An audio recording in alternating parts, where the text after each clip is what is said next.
ጤና ይስጥልን ከሀገር ውስጥና ከዓለም አቀፍ መድረክ የተሰሙ እውነተኛና አንገብጋቢ መረጃዎችን በፍጥነት ወደ እናንተ የሚያደርሰው የኢትዮ አውታር የዜና ማዕከላችን ነው። ዛሬም በኢትዮጵያና በአፍሪካ ቀንድ ዙሪያ የተሰሙ አዳዲስና እጅግ አነጋጋሪ መረጃዎችን ይዘን ቀርበናል።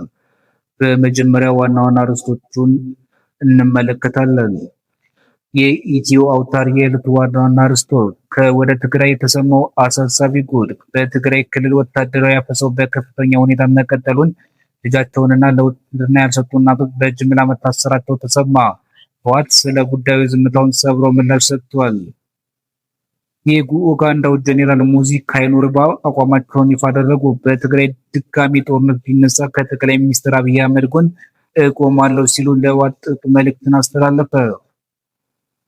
የግብጽ ጦር በቀጥታ ወደ ሱዳን ድንበር ዘለቀ። በድሮን በከባድ መሳሪያና በእግረኛ ጦር የታገዘ መጠነ ሰፊ ጥቃት በሱዳን የወርቅ ማዕድን ማውጣቶች ላይ መፈጸሙ ተገለጸ። በሜዲትራኒያን ባህር ላይ የደረሰ አሰቃቂ አደጋ፣ ከሊቢያ ተነስተው ወደ ጣሊያን ለመሻገር የሞከሩ በርካታ ስደተኞች የጫነች ጀልባ በመገልበጧ የኢትዮጵያውያን ወጣቶች ሕይወት ማለፉ ተሰማ።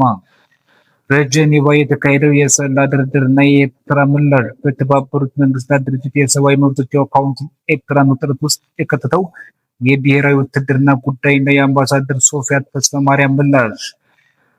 ግብጽ ታሪካዊነቷን የአሰብ ወደብ ለመቆጣጠር የጀመረችው ስትራቴጂክ፣ ግዙፍ የግብጽ ኩባንያዎች ከአስመራ ጋር ያደረጉት አዳዲስ የኢኮኖሚ የደህንነት ፍጥጫ ዝርዝር ይኖረናል። አርዕስቶቹ እነዚህ ናቸው። አሁን ወደ ቀጥታ ዝርዝር መረጃዎችን እንሸጋገር። ከሀገር ውስጥ መረጃችንን ጀምር።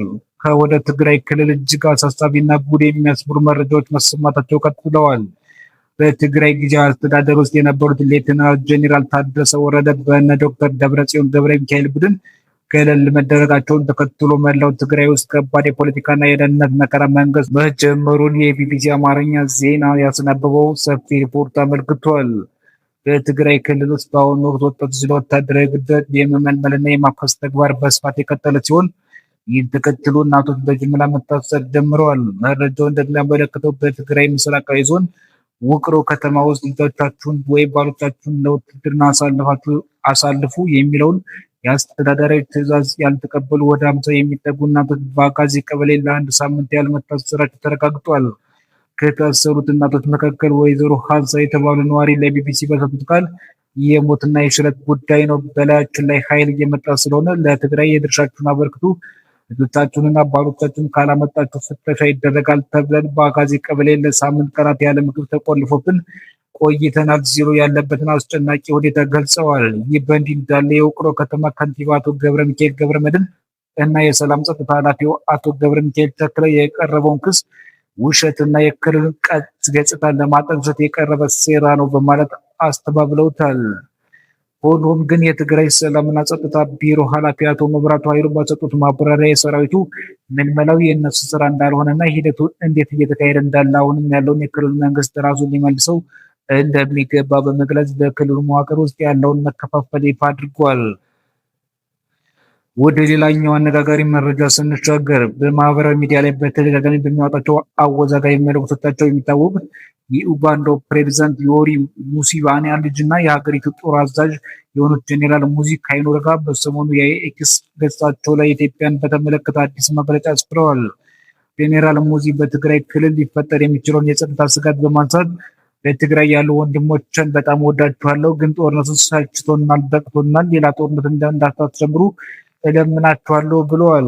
አክለውም ጦርነቱ ድጋሚ የሚቀሰቀስ ከሆነ ግን ከወንድሜ ከጠቅላይ ሚኒስትር አብይ አህመድ ጎን እቆማለሁ፣ እሱንም እደግፋለሁ ሲሉ አቋማቸውን በግልጽ አስታውቀዋል።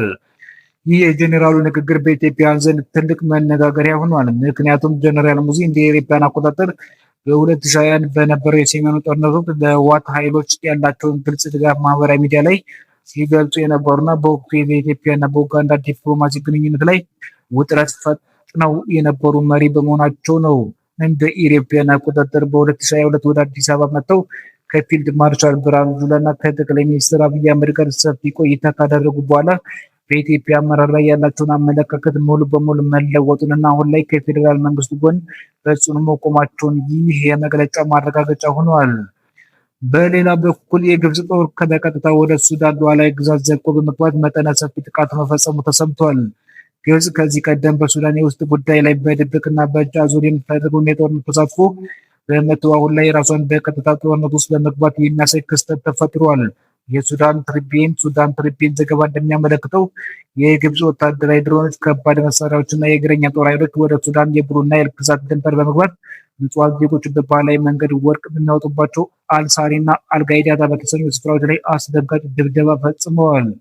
በዚህም ጥቃት በርካታ ማዕድን አውጪዎች ሲገደሉና ሲቆስሉ በሺዎች የሚቆጠሩ ሰራተኞች ነፍሳቸውን ለማትረፍ አካባቢውን ጥለው ተሰደዋል። ማዕድን አውጪዎች ጥቃቱ የተፈጸመበት የድሮን ምስሎች በቀጥታ በፌስቡክ ማህበራዊ ገጾች ላይ በማሰራጨት የግብፅን ወታደራዊ ወረራ አጋልጠዋል። የሱዳን አካባቢ ባለስልጣናት ግብፅ የሀገሪቱን ሉዓላዊነት በመጣስና ዓለም አቀፍ ስምምነቶችን በማፍረስ የገዛ ወታደሮች ወደ ሱዳን አስገብታለች ሲሉ ከባድ ክስ ሰንዝረዋል። ይህም ጥቃት የተፈጸመበት የወርቅ ማዕድን ቀጠና 80 በመቶ የሱዳን ወርቅ የሚወጣበት ስፍራ በመሆኑ ግብፅ የራሷን የኢኮኖሚ ወታደራዊ ጥቅም ለማስጠበቅ የፈጸመችው ስልታዊ ወረራ ነው ተብሏል። አሁን ደግሞ በባህር ማዶ ስለደረሰው አሳዛኝ የኢትዮጵያን ስደት መረጃ እንመልከት። በሜዲተራኒያን ባህር ላይ በደረሰ አሰቃቂ የጀልባ መገልበጥ አደጋ የኢትዮጵያ ስደተኞች ሕይወት ማለፉ ተሰምቷል። መነሻቸውን ሊቢያ አድርገው በባህር በኩል ወደ ጣሊያን ለመሻገር የተጓዙ 60 ስደተኞችን የጫነች ጀልባ በድንገት በመገልበጧ ምክንያት ታላቅ እልቂት ደርሷል። የጣሊያን የባህር ጠባቂዎች ባደረጉት ፍለጋ እስካሁን የ10 ሰዎች አስክሬን የተገኘ ሲሆን ከእነዚህ መካከል ቢያንስ 5ቱ ኢትዮጵያውያን መሆናቸው ተረጋግጧል። በተለይም ደግሞ ሕይወታቸው ካለፉት ኢትዮጵያውያን መካከል 3 ወጣቶችና ሴቶች መሆናቸውን በትውልድ ቦታቸው ለቤተሰቦቻቸው መርዶ መናገሩ ጉዳዩ ይበልጥ አሳዛኝ አድርጎታል። በወቅቱ በአቅራቢያው በነበረች የአዞ አጥማጅ ጀልባ አማካኝነት 48 ስደተኞችን በሕይወት ማዳን የተቻለ ሲሆን የቀሩትን የጠፋ ሰዎችን የመፈለግ ተግባር አሁንም በባህሩ ላይ ቀጥሏል። የተሻለ ሕይወት ፍለጋ የሚደረግ አደገኛ ጉዞ በየጊዜው በኢትዮጵያውያን ወጣቶች ላይ እየደረሰ ያለውን እልቂትና በየቤቱ የሚጣለውን ጥልቅ ሐዘን አሁንም ሊቆም አልቻለም። ወደ ቀጣዩ መረጃ ስንሻገር የኤርትራ መንግስት ጉዳዩ በዓለም አቀፍ መድረክ ብርቱ ክርክር አስነስቷል። ከሰሞኑ በጄኔቫ በተካሄደው የተባበሩት መንግስታት ድርጅት የሰብአዊ መብት ካውንስል ስብሰባ ላይ ላለፉት 6 ዓመታት በኤርትራ የሰብአዊ መብት አያያዝ ላይ ክትትል ሲያደርጉ የነበሩት የሱዳናዊ እና ልዩ ሪፖርተር ዶክተር መሐመድ አቡድ ሰላም ባኪከር የመጨረሻ ሪፖርታቸውን አቅርበዋል። ሪፖርቱ በኤርትራ ውስጥ ምንም አይነት የባህሪና የመብት መሻሻል እንደሌለ፣ የሰብአዊ መብት ጥሰቶች እየተባባሱ መሆኑን በማስረጃ ተደግፎ ያቀረበ ሲሆን በተለይ ዜጎች ላልተወሰነ ጊዜ በብሔራዊ ውትድርና ውስጥ እንዲያገለግሉ መደረጋቸው ከፍተኛ ቀውስን አስከትሏል። ለቀረበው ጥያቄና ከባድ ትችት በጄኔቫ የሚገኙት የኤርትራ ቋሚ መልእክተኛ አምባሳደር ሶፊያ ተስፋ ማርያም ምላሽ የሰጡ ሲሆን በቀረበውን ሪፖርት መሰረት ቢስና ከእውነታ የራቀ በማለት ሙሉ በሙሉ ውድቅ አድርገውታል። አምባሳደር ሶፊያ ከዜጎች ቀደም የነበረውን የ18 ወራት የውትድርና ገደብ አልፈው ላልተወሰነ ጊዜ ብሔራዊ አገልግሎት ላይ እንዲቆዩ የተደረገበትን ምክንያት ሲያስረዱ ብሔራዊ ውትድርና እንዲራዘም ያደረግነው በተደቀነብን የውጭ ደህንነት ስጋትና በቀጠናው ባልተፈቱ ውጥረቶች ምክንያት ነው። ተረዱኝ፣ ስጋት ስላለብኝ ነው ሲሉ ምላሽ ሰጥተውታል። ምንም እንኳን አምባሳደሯ ስጋት ከየትኛውም አካል እንደመጣ በስም ባይጠቀሱም ኤርትራ ደጋግማ ስጋቴ ናት የምትላት ኢትዮጵያ መሆኗን የፖለቲካ ተንታኞች ያነሳሉ።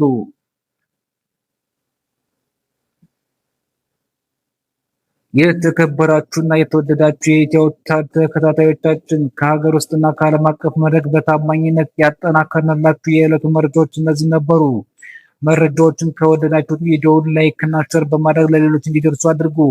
እንዲሁም ወቅታዊና ያልተቆራረጡ ታማኝ መረጃዎችን በየቀኑ እንዲደርሷችሁ ቻናላችን ሰብስክራይብ በማድረግ የደወል ምልክቷን መጫን እንዳትረሱ።